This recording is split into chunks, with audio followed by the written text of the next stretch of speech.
Bonjour, c'est dimanche matin à City Impact et on va parler sur la grâce.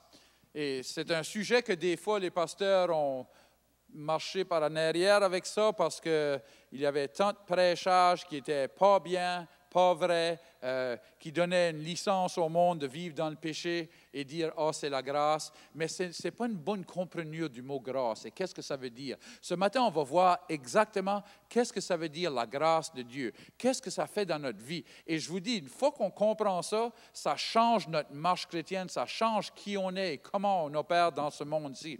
Dans Éphésiens 2, verset 8, ça dit « Car c'est par la grâce que vous êtes sauvés. » Par le moyen de la foi. Et cela ne vient pas de vous. Ça ne vient pas de vous. Ça, c'est très important qu'on comprenne. Ce n'est pas de nous. C'est le don de Dieu. Ce n'est point par les œuvres afin que personne ne se glorifie. Alors, la grâce de Dieu, c'est la... Comment est-ce qu'on pourrait dire ça? La grâce de Dieu, c'est l'habilité de Dieu et l'autorité de Dieu donnée à l'homme. Alors, c'est l'habilité de Dieu qui fait pour nous qu'est-ce qu'on n'a pas l'habilité de faire. Là, c'est là que c'est. Gloire à Dieu. Alors, ça commence avec le salut. On ne pouvait pas se sauver nous autres mêmes.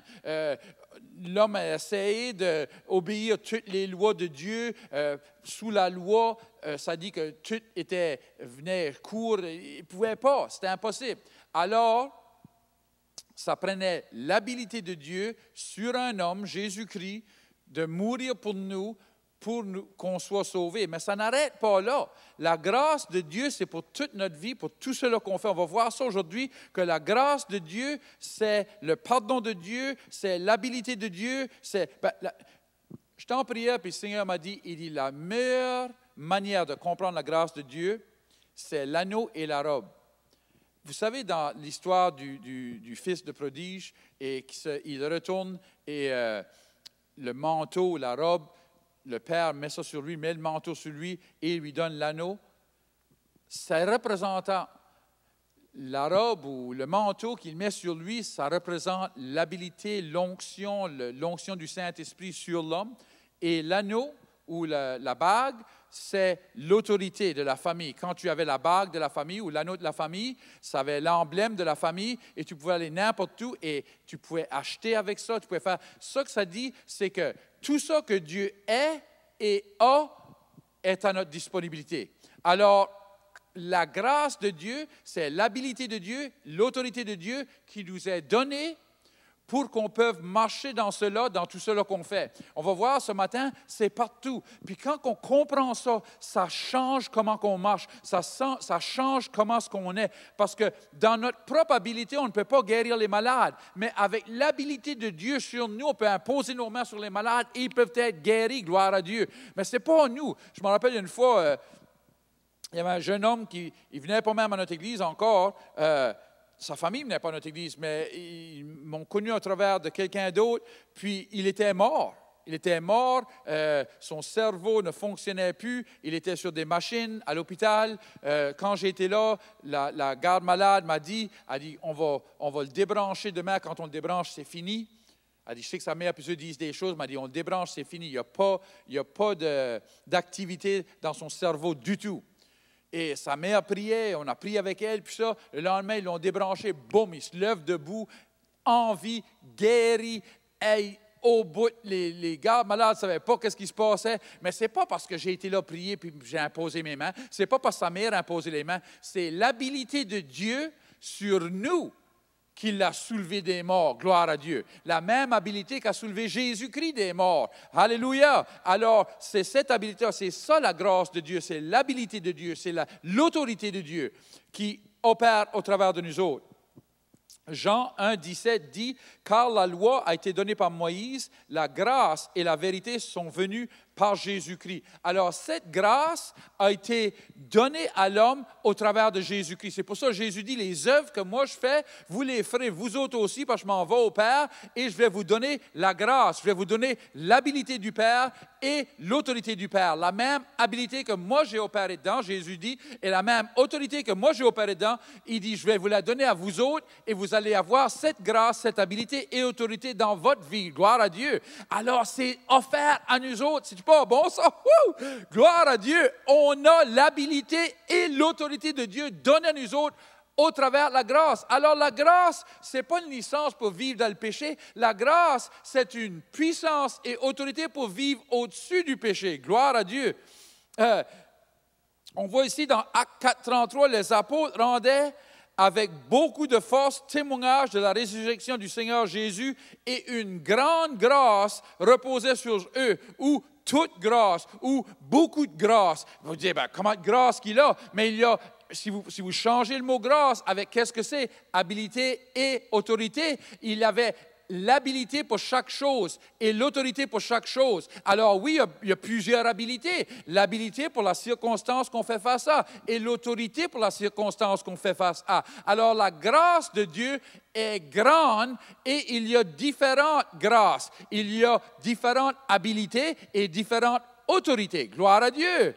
Quand on comprend ça, on comprend pourquoi il parle de différentes grâces, grande grâce, petite grâce.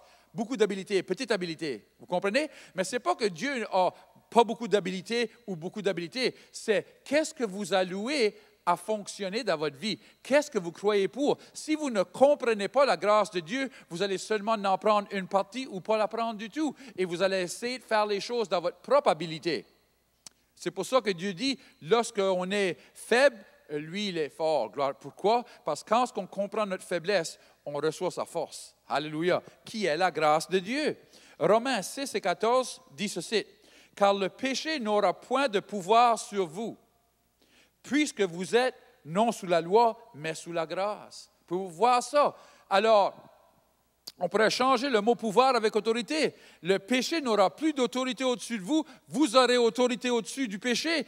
À cause que c'est l'autorité de Dieu, l'autorité qui vous est donnée. Et maintenant, on peut vivre au-dessus du péché. Je me rappelle, on était dans une église, puis il y a une jeune femme qui avait venu, puis elle sentait la boisson. Je pourrais dire qu'elle avait un problème à être ivrogne. Puis, je me ressentis de prêcher mon témoignage, et comment ça faisait tant d'années, 20 ans ou quoi que ce soit au moment que je n'avais pas bu et que je pouvais vivre sans boire. Et vient à moi après ça, ça dit, ça c'est impossible que Dieu, tu dis que Dieu nous demande de ne pas boire de tout. Elle dit, moi je ne peux pas faire ça. J'ai dit, tu as raison, tu ne peux pas. Elle dit, c'est pas ça que tu as dit. J'ai dit, oui c'est ça j'ai dit. Toi tu ne peux pas. Mais quand tu alloues la grâce de Dieu, l'habilité de Dieu, tu peux vivre au-delà de ça et tu peux vaincre ce péché de l'alcool de ta vie. Alors, comme que moi, j'ai été délivré de l'alcool et de la drogue 30 ans passés, mais c'est la grâce de Dieu qui me garde. Pouvez-vous comprendre maintenant? Mais qu'est-ce que la grâce? L'habilité de Dieu et l'autorité de Dieu me gardent. L'autorité de Dieu au-dessus du péché, l'habilité de Dieu de pouvoir vaincre le péché, vit en moi, travaille au travers de moi. Ce n'est pas moi, c'est l'habilité de Dieu. Écoutez ceci. 1 Corinthiens 15, 10, Paul dit, par la grâce de Dieu, je suis ce que je suis. Wouh! Qu'est-ce qu'il veut dire? Je n'aurais jamais pu devenir qu'est-ce que je suis sans l'habilité de Dieu. Alors, qu'est-ce qu'on est appelé à faire est souvent trop gros pour qu'on peut faire nous-mêmes, mais avec l'habilité de Dieu sur notre vie, on peut devenir tout ça que Dieu veut qu'on devienne. Alors, quand Dieu nous montre qu'est-ce qu'il veut de nous, souvent ça peut être lourd. Ah, comment je peux faire ça? Mais quand on comprend la grâce de Dieu, on comprend, oui, c'est lourd, c'est dur à faire, qu'est-ce que Dieu a demandé, mais avec son habilité et son autorité sur ma vie, je peux le faire. Amen. 2 Corinthiens 9 et 8 dit ceci. Et Dieu peut vous combler de toutes sortes de grâces. Hein? Si vous lisez ça et vous ne comprenez pas qu'est-ce que la grâce que c'est, vous allez dire, comment de grâce qu'il y a? Je pensais qu'il y avait juste une grâce. Toutes sortes de grâces, avec un S, beaucoup de grâces.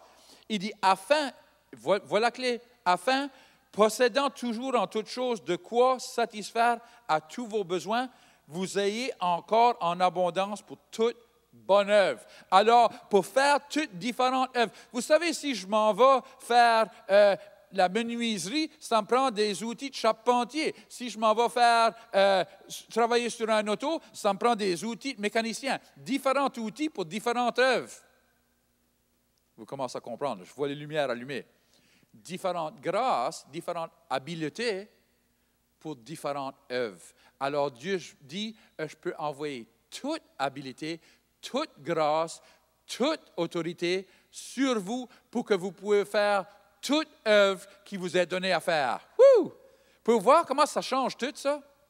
Quand on comprend la grâce de Dieu. Si toute l'Église pourrait comprendre la grâce de Dieu puis comment ça fonctionne, qu'est-ce qu'on pourrait faire pour Dieu? Ce serait incroyable. Alors, je vous encourage de vraiment regarder quand vous voyez le mot grâce et de le remplacer avec habilité de Dieu, autorité de Dieu. Et vous allez voir comment ça change toute l'Écriture. Ça ne change pas pour dire que la Bible n'est pas la même. Non, non, ça change votre perception de la Bible. Ça vous montre exactement qu'est-ce que ça veut dire, la grâce de Dieu. Peut-être que vous écoutez aujourd'hui et vous dites, mais moi je veux la première grâce, la grâce qui pardonne les péchés, la grâce qui nous sort de l'enfer qu'on vit dedans.